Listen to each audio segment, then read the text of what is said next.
আসসালামু আলাইকুম। হ্যালো বন্ধুরা, আমি রফিক মিয়া, আপনাদের ফেসবুক বন্ধু।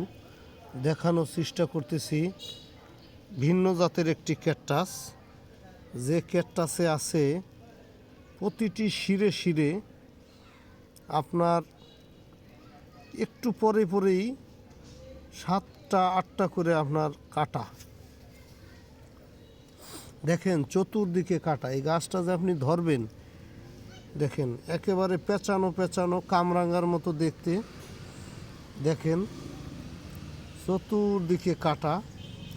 এই যে ফুল ফুটছিল, সেই ফুল থেকে এখন বীজ উৎপাদন হয়েছে। এই যে লাল লাল বীজ আমি দেখানোর চেষ্টা করতেছি। ফুল ফোটা শেষ, এখন এই যে যে বীজটা, এই যে দেখেন বীজটা, এই যে বীজ, এই যে অনেক কাটার কারণে ধরতে পারতেছি না। এইটা পাকছে, এইটার ভিতরে বীজ আছে, ছোট ছোট বীজ। ওই বীজ থেকে আপনাদের চারা উৎপাদন হবে, আবার এরা বাচ্চাও দেয়। এই যে দেখেন আমি উপর থেকে দেখাইতেছি, দেখতে থাকুন। এই যে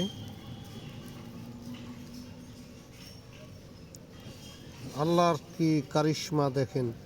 একটা গাছ, এগুলো মরুভূমির গাছ, উটে খায়। উটে অনেক সময় দেখা যায় উট এই গাছগুলো খায়। এর ভিতরে অনেক রস, আমি দেখানোর চেষ্টা করতেছি।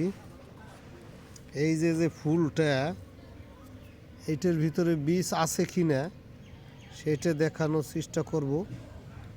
এটার ভিতরে কি আছে এই যে দেখানোর চেষ্টা করব, দেখতে থাকুন।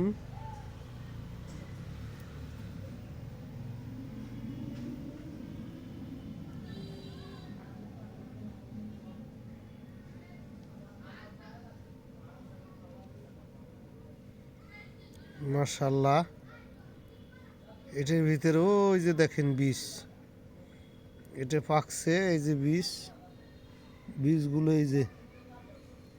এই যে দানা, এই দানা থেকে আপনার চারা উৎপাদন হবে। অতএব এই দানাগুলো কালিজিরের মতো দেখতে।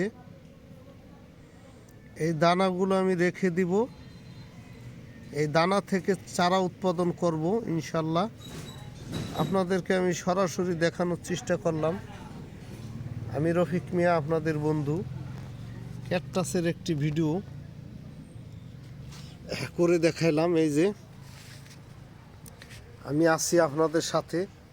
এই যে দানা, দেখেন, এই যে আমার হাতে দানা আছে। এই দানাগুলো সংরক্ষণ করব, এখান থেকে আমি চারা উৎপাদন করব। এই যে যে ক্যাকটাসটা দেখাইলাম, সেই ক্যাকটাসের চারা উৎপাদন করব আমি দেখাইতেছি আপনাদের, দেখতে থাকুন। এই যে আর একটা দানা আছে, আমি ওইটাও সংরক্ষণ করব ইনশাল্লাহ। বিভিন্ন ধরনের ভিডিও পেতে আপনারা আমাকে সাপোর্ট করেন। আমি রফিক মিয়া, আপনাদের ফেসবুক বন্ধু। ইনশাল্লাহ ভালো থাকবেন, সুস্থ থাকবেন।